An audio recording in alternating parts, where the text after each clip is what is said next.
Hello everyone, this is Michael from Blue Sky Bio. In this tutorial video, I will show you how to send exports from one account to another account. So this might be useful if you want to send exports to somebody in your clinic or another user in your lab, or if you have one practice using one account and another practice using another account, and now you want to send exports from one account to another account. This is not useful for updating your cell phone number or your email address. That could be done directly in your digital account and then updating it in the Blue Sky Plan registration form.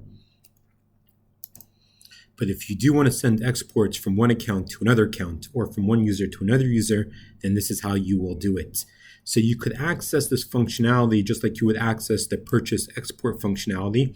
Either you could go to license.blueskyplan.com, or from within the Blue Sky Plan software, you could simply go to File, Purchase STL Exports, log into your account, and then you'll get to a page that looks very similar to this one. So of course, you could go ahead and purchase exports, or you could go on over to Manage License, and you'll have a page that looks like this. This page will show you all of the computers that are logged in to your own account, and it will show you information regarding anybody that you are sharing your export credits with. Now, if you scroll down to the bottom of the page, you see we have new functionality to send exports. And when you go ahead and click on Send Exports, it's really self-explanatory. It shows you how many export credits you have in your account. It asks you how many exports you would like to send. So you could go ahead and enter any number up to the number of credits you have in your account. And then you simply enter the email address of the person you want to send the exports to.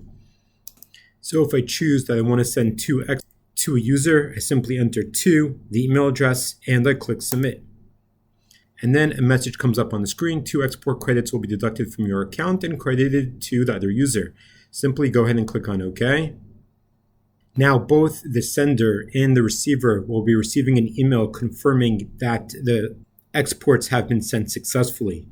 You could also click on Show History, scroll down, and you could see a history of the exports that you've sent and have been received.